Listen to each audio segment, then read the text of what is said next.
I'm looking for Tracer Tong. It is urgent that I find him. Those elements mixed together is definitely like a sauce. What? Icarus!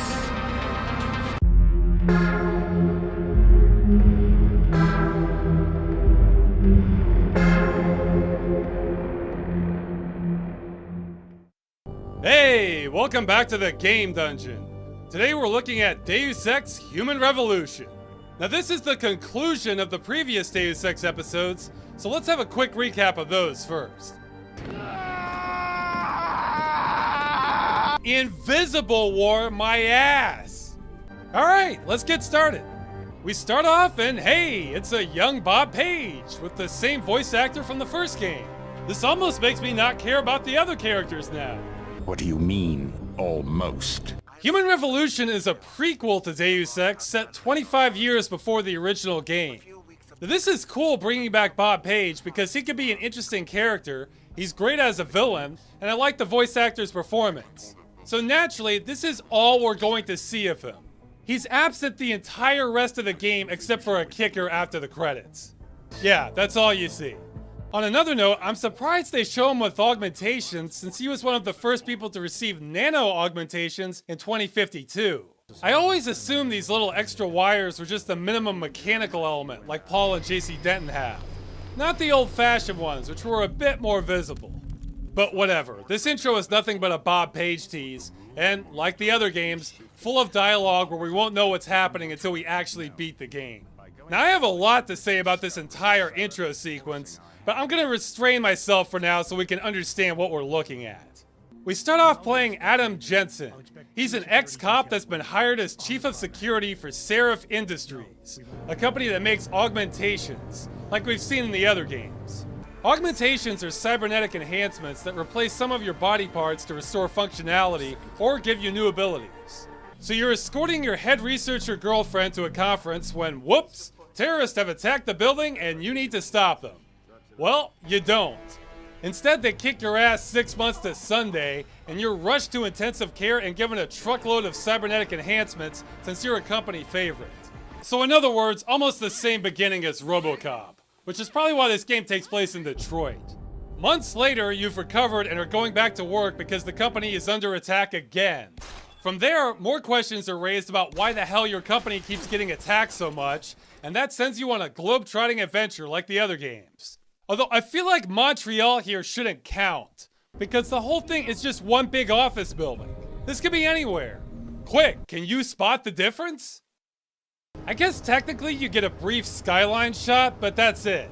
They're just including Montreal because that's where the game was developed. Well, they wouldn't be the first company to do that. There's more to the story, but before I go off the rails, let's look at the gameplay. I don't have too much to say here because it's pretty good. It feels like a refinement and more thought out. I'd say the game might even be a little harder, but it's harder in all the right ways. Look at this. This is the first level. In almost any other first-person shooter, you can take down these guys like they're balloon animals. Not here. They shoot back, bam, you're dead. People also detect you faster than the original, but hey, that's more true to life. My guns hurt, their guns hurt, and they didn't dumb down the RPG complexity. It's a winner. The only things I didn't like about the gameplay are all minor. Sometimes there are invisible edges you can't shoot through. Also, in the game, you can get a social augmentation where you confront some characters and try to persuade them to do something.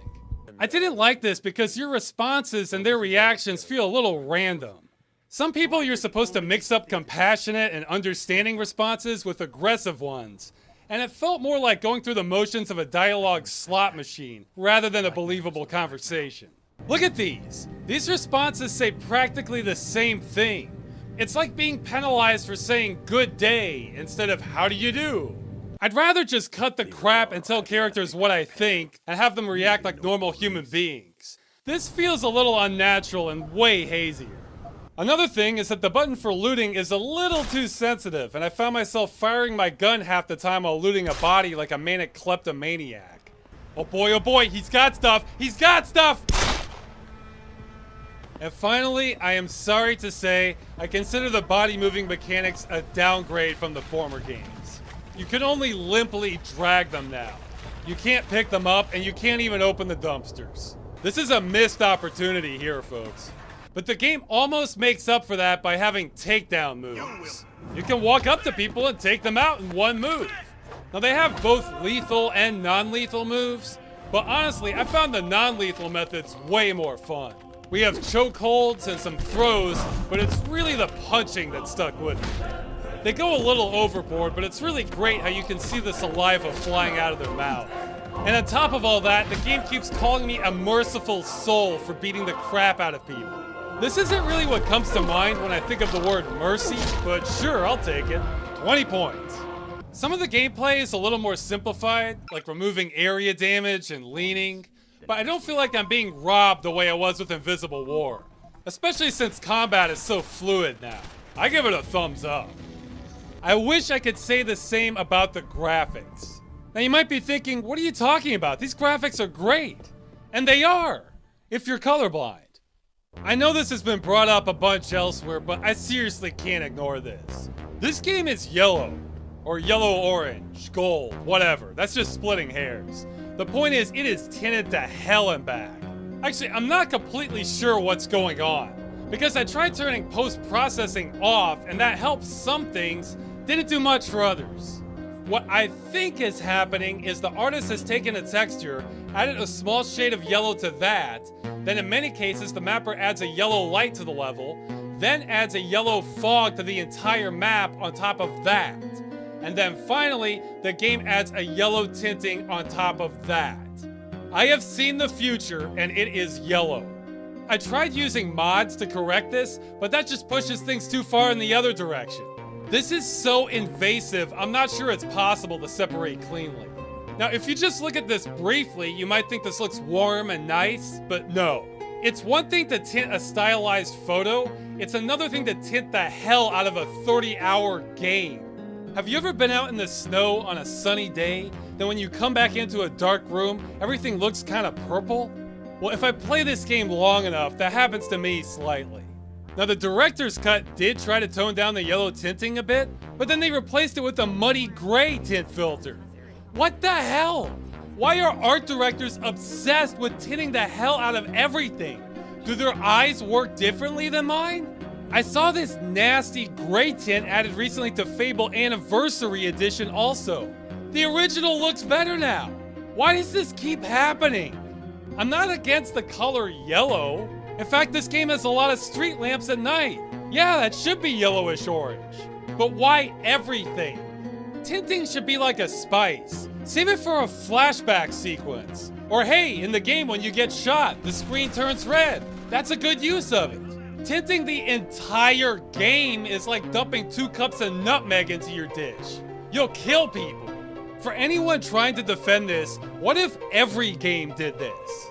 This game came out in 2011. Imagine if the industry decided yellow filters were the hot new thing and part of their artistic vision, so every game that year had a yellow filter slapped on it. You'd think the industry would have gone insane. So why should this game get a pass? Or hey, how about the best of both worlds and just give me an option to turn it off? Then everybody wins. Speaking of 2011 games, there was actually a color mod released for Battlefield 3 that restored the color to the game to make it more natural. Well, DICE started banning people for using the mod because they said it added too much color and gave people an unfair advantage. Then they changed their minds and said it was okay and would be adding an option to remove the color tinting. But then they changed their mind again, saying that tinted screens are the way of the future and will continue to ban people trying to change it. When I did the Deus Ex episode, I looked up various conspiracy theories, and one that came up was that there are secretly lizard people among us. Well, I don't know how lizard eyes work, but I think some of them have jobs as game art directors. Now, I normally don't devote so much time to the graphics, but Human Revolution is a special case. Once again, one of the strengths of the original Deus Ex is that it had some sci-fi elements, but most things felt very grounded and believable. Well, Invisible War tossed that out the window, being far into the future. But Human Revolution is a prequel, so it's even closer in feel to the present day than the original Deus Ex. Just kidding, it tosses that out the window too. It doesn't have flying hover robots, but it likes to exaggerate almost everything else.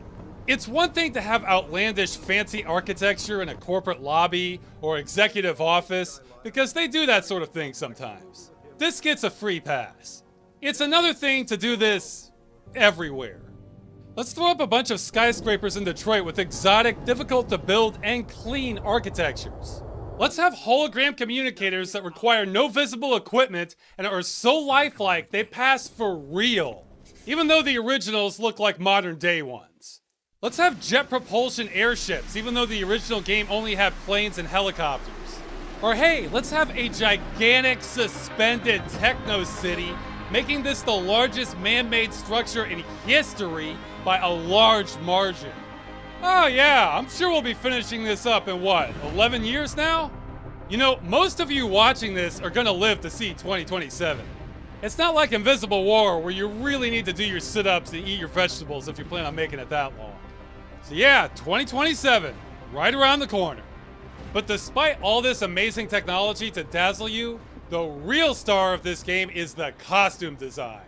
Now, the creators of Deus Ex probably watched The Matrix a few too many times, so it had a bit of an obsession with trench coats, but beyond that, its styles, like the rest of its looks, were pretty believable. Well, this game wasn't about to be known for that. So without further ado, let's start the Human Revolution fashion show. That's right. First up is our hero, Adam Jensen. With a neatly trimmed goatee and understated faux hawk, Adam is wearing a fashionable leather trench coat with heightened shoulder pads and additional leather strips with a paisley pattern. This look screams, I am the head of security, and is a popular look among former cops like himself. Next up is his girlfriend. Dr. Reed is all work and no play with her snap-up black leather pants, lace-patterned white leather doublet with pointed shoulders, hooped-up collar, and origami hairpiece. This look states that she is a serious researcher to be respected, which is good because she's testifying before Congress in a few hours.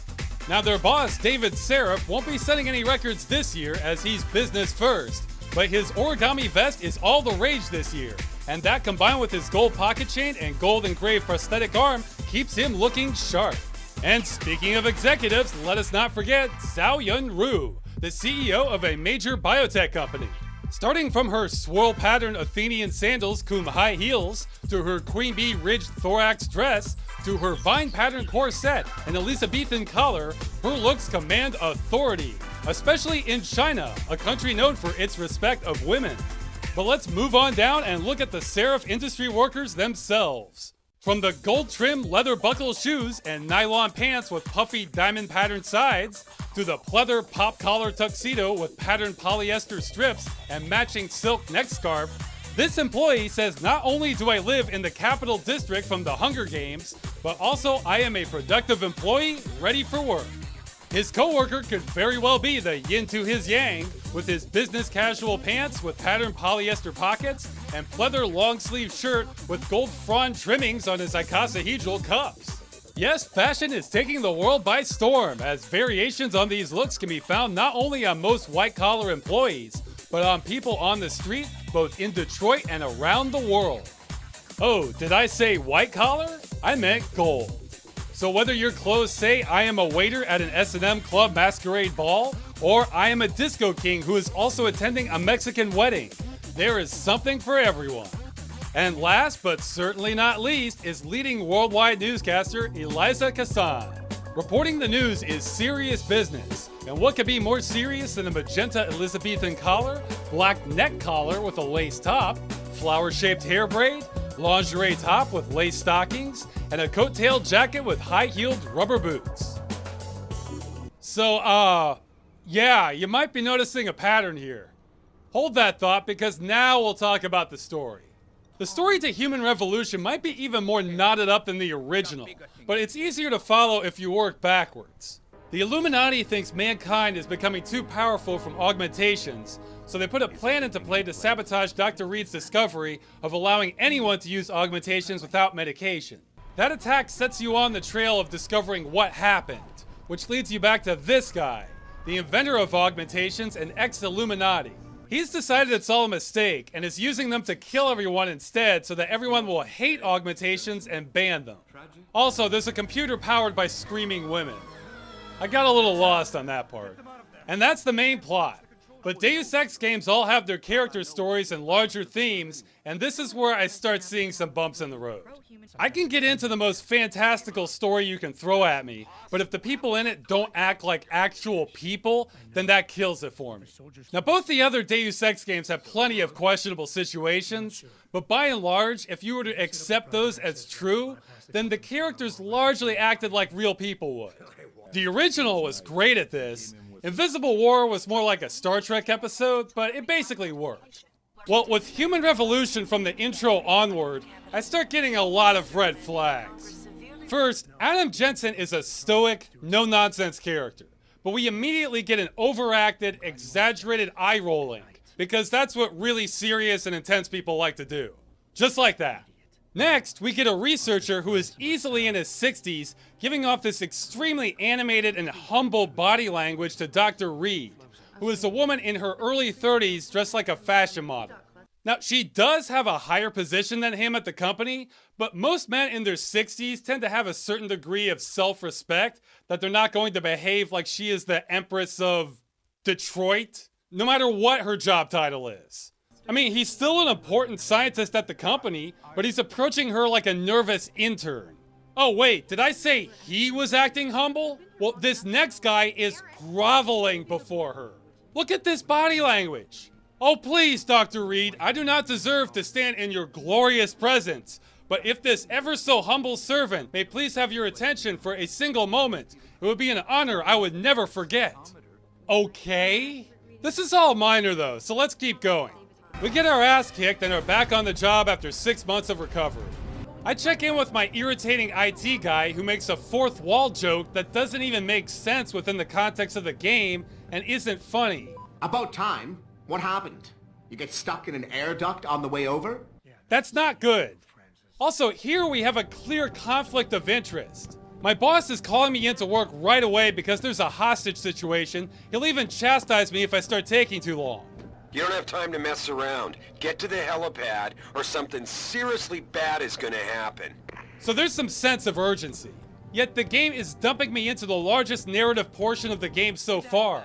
I can talk to people, check emails. There's tons of exposition here. So I'm being ripped out of the experience because the game is telling me to take my time, explore every inch of this place. But the story is telling me to hurry up and get to the hostages right away. In Deus Ex, you resolve the dangerous situation first, then you got to go chill out back at headquarters and get a bunch of narrative. This is just bad design. But hey, let's say I do talk to people. Everyone is talking to me like they know me personally. Jensen, I knew the boss had an ace up his sleeve. Adam, welcome back. Welcome back, Jensen. Jensen, nice surprise. Adam, are you here because of Milwaukee Junction? Jensen? Adam, you're in today too? Jensen. Goddamn, it's good to see you up and around so soon. I'm wondering why this is because I don't seem like a very personable guy. So how do they know me? In Deus Ex, soldiers will talk to you, but you're essentially brothers in arms. Plus, you make a big splash by rescuing an agent and taking down a terrorist leader. So you're a rising star right from the get-go. These are just co-workers who don't even share the same department as me. I mean, hell, I've worked at corporate offices before. I never knew who the head of security was when I was there. But everyone is talking to me like they meet me every Friday night for poker. More people are friends with me than the nice lady at your office who brings in donuts for everyone. This world isn't natural. It's all about me. So this is taking me out of the experience a bit, but the first mission is where the bombs start falling. First, my IT guy is making snide comments even though I'm in a super dangerous situation and could be killed, and there are hostages that will die if I screw up. He doesn't seem to take this very seriously. Pritchard, I'm in. The door worked just fine. I'm happy for you. Okay, whatever. I save everyone and stop the bad guys. I'm a hero. So what does Detroit police have to say to me? What the hell were you thinking, Jensen? You can't just blow a guy away like that. Did you forget about interrogation?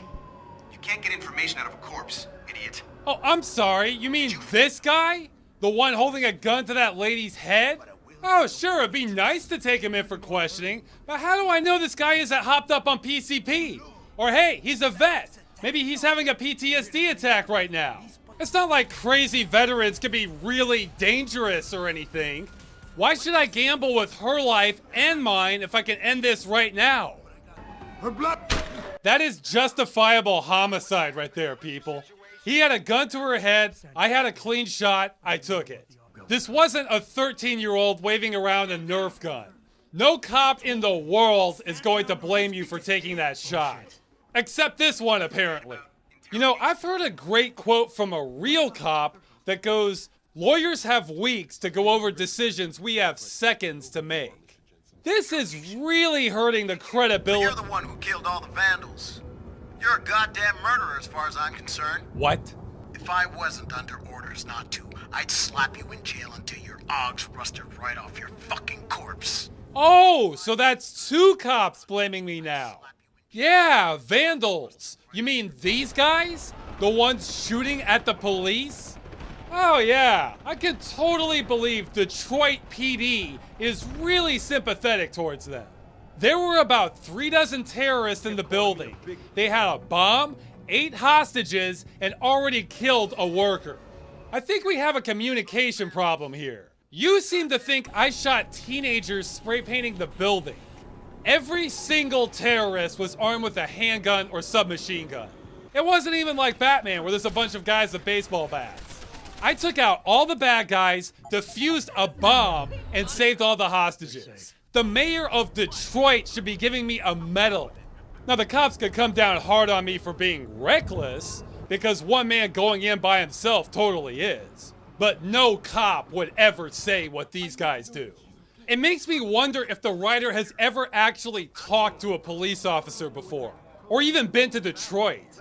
This is demolishing the credibility for me. But whoa, once I get back, not only is every employee immediately informed of what went down, they're judging my tactics. Jensen, is it true Sanders acted surprised when he heard about the hacker?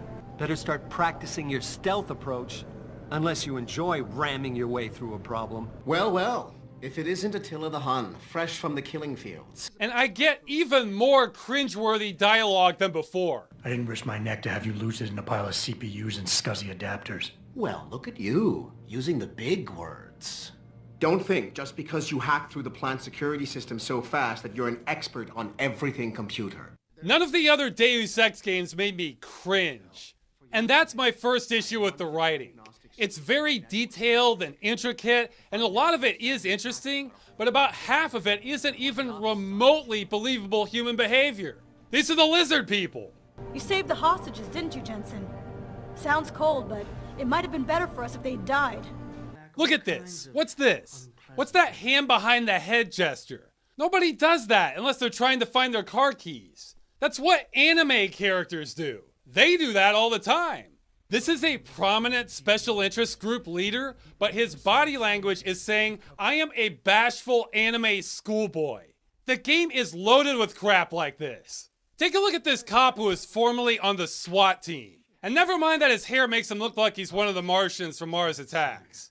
Listen, if you're on the SWAT team in a major city like Detroit, you're a badass. That's pretty much the short and long of it. Now, he is having some PTSD issues because he shot a kid a couple of years ago, and that's understandable. That could crack a lot of people.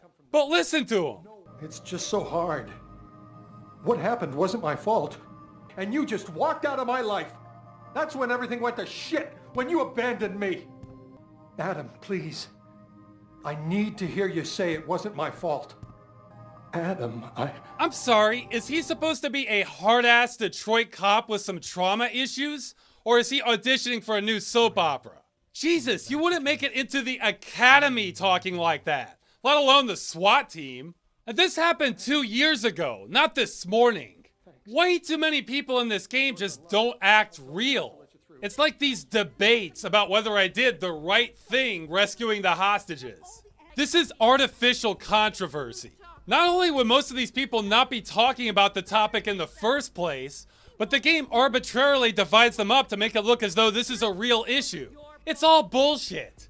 When you talk to everyone, even random people on the street, about 95% of them are talking about augmentations. They're acting like David Seraph is their uncle. Everyone.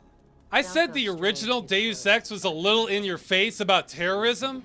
Well, it has nothing on human revolution when it comes to augmentation. Rather than building up those world stories from the original, everything is centered on whatever you're doing at the time, and of course, augmentation. And that brings me to the other issue with the writing. Deus Ex is a game of themes. Each game has major and minor themes going on. You can debate which is which. Not Human Revolution. It has a few minor themes and one major theme. Cyborgs, cyborgs, cyborgs, cyborgs. Or transhumanism, same difference. If you were to remove one theme from any of the other Deus Ex games, you would still have a story. If you remove cyborgs from Human Revolution, you have no story. All you have then is a guy flying around to companies and shooting up security guards. Now, having one central theme as opposed to multiple large ones isn't necessarily a bad thing. On the contrary, but it means you better know what you're doing with that one theme. Well, my issue with Human Revolution is it never really makes the case why augmentation is a big deal within the world. They use sweeping generalities all the time, like how they're the next stage of human evolution and naturals don't have a chance, but don't give me much of a reason why. Rhetoric. Always more rhetoric. The only concrete reason I hear is that people with augs are taking jobs. But wait a minute, let's look at your augmentations. I have super speed, super strength, super vision, I'm a super hacker, and I have that socialization mod. Although I'm not very impressed with this social mod since it feels a little random when it helps me or not. Compare this to something like Vampire the Masquerade Bloodlines, where if you persuade somebody, you change their mind. If augmented people had that kind of power, where it's almost like mind control, yeah, that would change society, but they never paint it anywhere near that extreme. But back to jobs. How many jobs would this actually apply to? Well, here's some top 10 jobs now. Let's have a look. Okay, sales. That social mod could help. However, I've seen plenty of salespeople with far more natural talent than this social mod ever adds.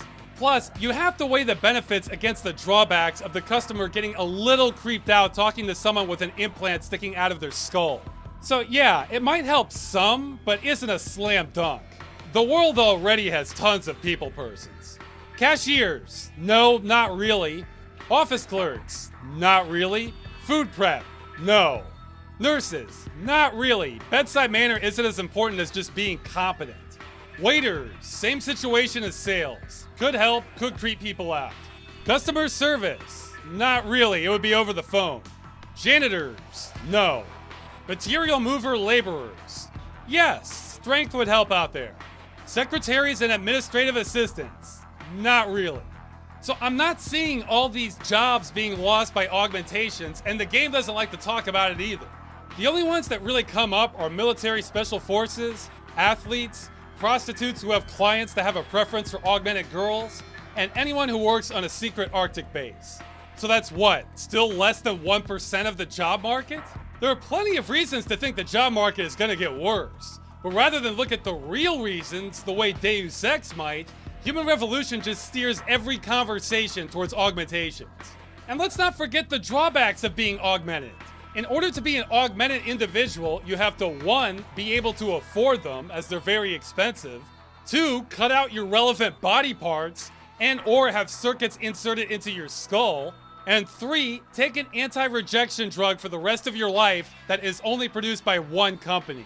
Now take all these together and I don't see augmentations catching on like wildfire. Especially the cutting off your arm and gouging out your eyes part. So realistically, this would be a drastically small percentage of the population. Even in Deus Ex, the vast majority of people are not augmented. Maybe 5%. And most of them are involved with either the military or corporate security. So even by 2052, this is not an issue that affects most people. The only people augmentations would be great for would be the ones missing parts to begin with. So if you're a war vet and lost your legs to a landmine, hell yeah, augmentations are great. And I think the rest of society would be happy for you to see your functionality restored.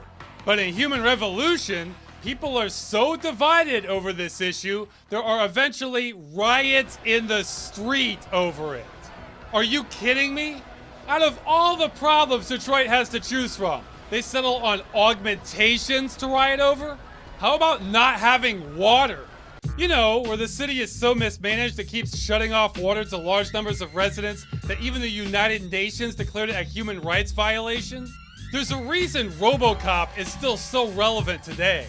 It's because Detroit is still going to hell. I mean, what do you want? Pollution, crime, poverty, unemployment, the economy? Take your pick, man. Human Revolution doesn't get it. This is supposed to be happening closest to the present out of all the games, yet it's one of the farthest from reality. This isn't some small plot hole that you only notice later. I was waiting the whole time for the game to tell me why augmentation is such a big deal in this world, and they couldn't explain it either. In one part of the game, you can even point blank ask a real estate broker, couldn't you just do your job without augmentations? And she straight up doesn't answer the question. I guess that's because the answer is yes, which kind of undermines the whole damn plot. I'm already throwing the game a bone and assuming augmentations work the way they do and all these capabilities are possible. I'm not even questioning that. But I'm supposed to suspend my disbelief about a plot that the game itself can't explain why it exists, so that I can further suspend my disbelief to talk to characters who don't act human so they can talk about the plot. The story just collapses under its own weight. It was a lot simpler, but the writing in Invisible War was stronger than this. So I'm less than thrilled with the story, but it does do a few things I like. First, I like how you have a problem in your firmware and are encouraged to get an update, which ends up being a really bad idea. I personally am kind of paranoid about software I have no control over if it changes, because it could be modified in the future in a way I don't want or simply not work. I mean, hell, the director's cut added that gray filter. This trend of less control is happening more and more with games and software, and I think it's a bad precedent. Because then you're screwed if something goes wrong. You can't just go back to the version that worked. You should be offline! So it was a nice touch seeing this sort of thing in the game. The game actually takes this to a more extreme level with the plot, because later a switch is activated to turn all people with augmentations into monstrous techno-zombies, where they're being forced to attack everyone else against their will. Okay, full disclosure, I'm definitely biased in favor of zombie survival games, and this part started feeling like a zombie game. So, not very Deus Ex-ish, but I like this part. You can make a whole side game on this concept. And the final thing I liked about the story, while I was rescuing the hostages, I stumbled across an article here. The oil crash of 2015? Rising economic power of China? Opening of oil reserves and emergency powers to restore order? Now this is what I want to see in a Deus Ex game. More predictive future stuff.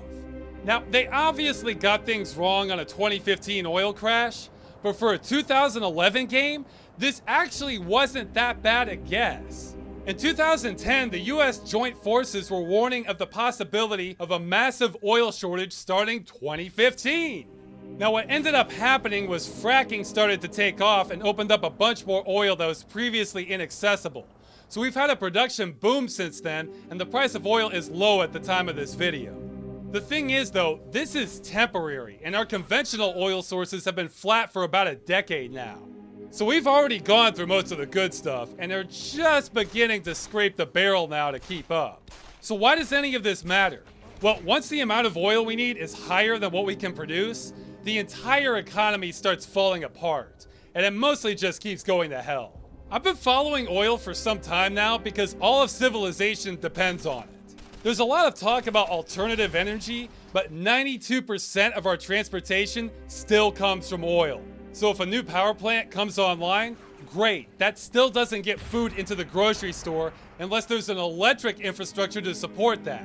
And we're decades behind where we need to be with that.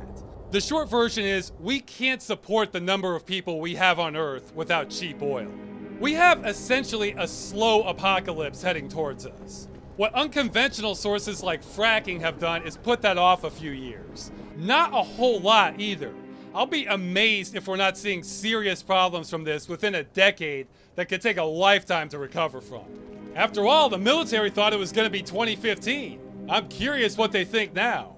But back to the point of this, I'm very impressed Human Revolution put this in here, and it was a good guess, even if it was wrong. Same goes for the look of the cars. Good guess, probably wrong.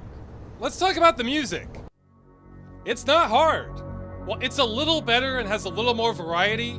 Almost everything I said in the Invisible War episode applies here too.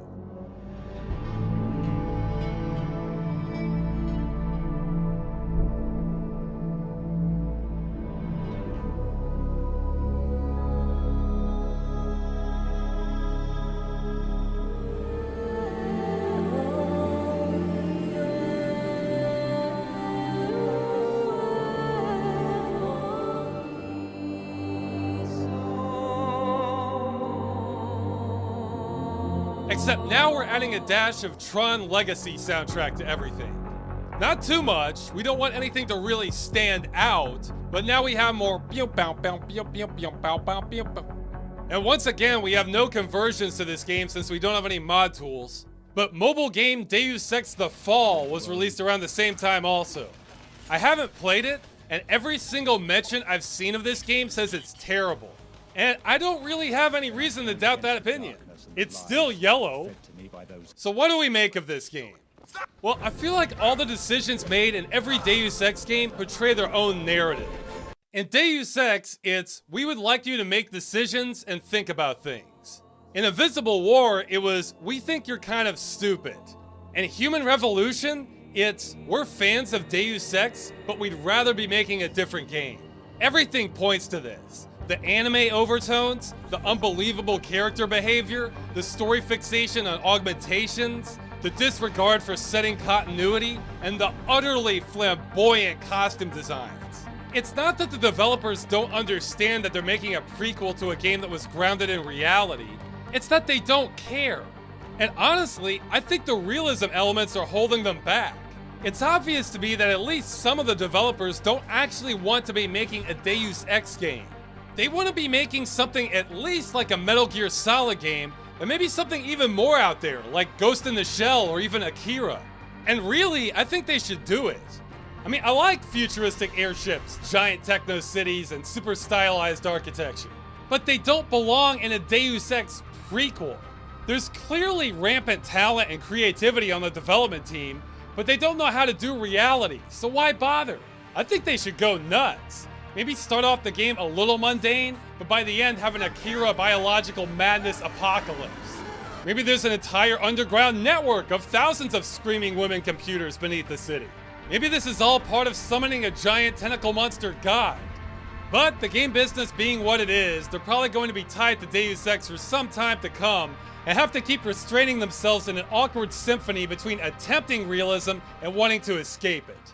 Let's talk endings. Now, I thought there was plenty of room for improvement on the original's endings because they were so short and barely showed anything.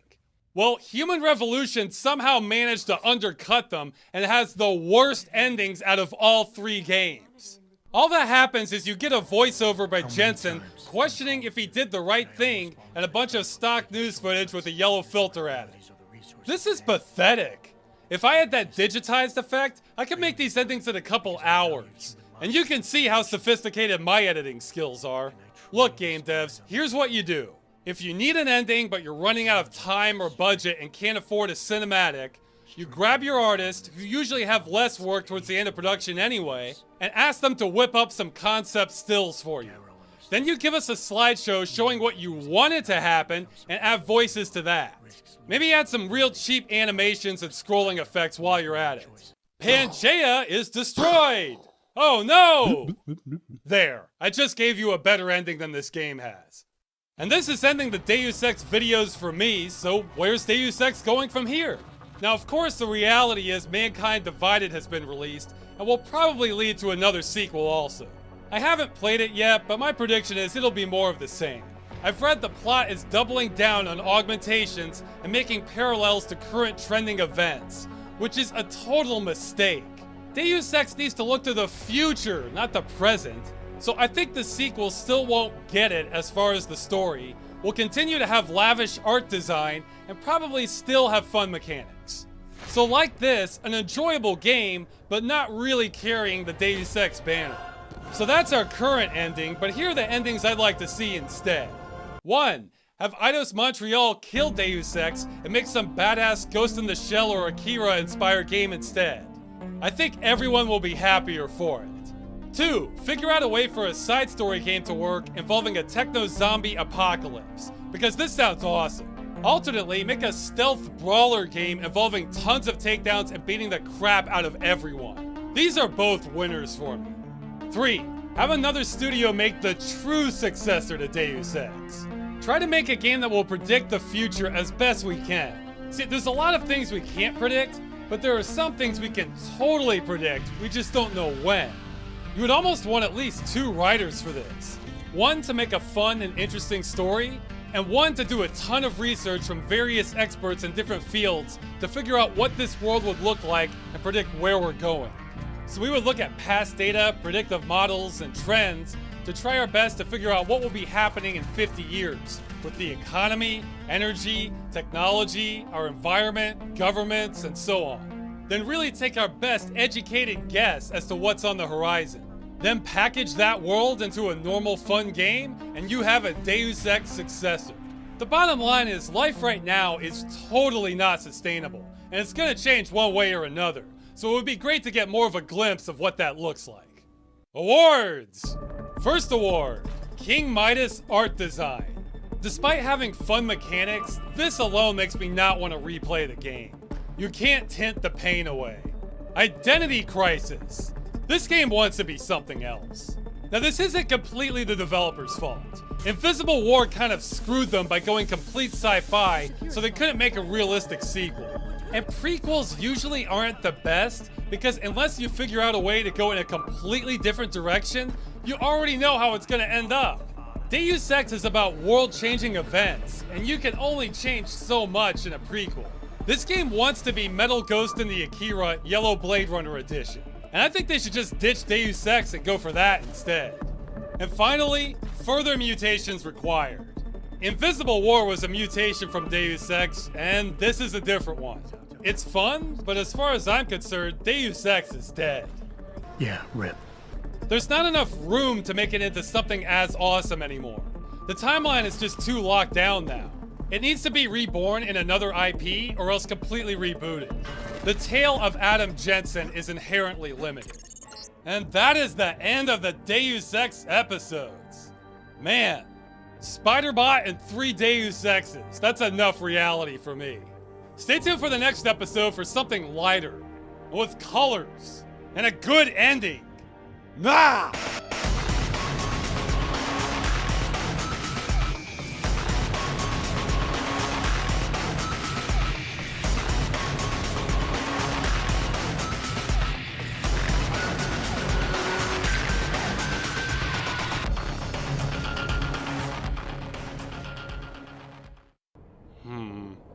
Oh, I almost forgot. Remember, shop smart, shop S-Mart.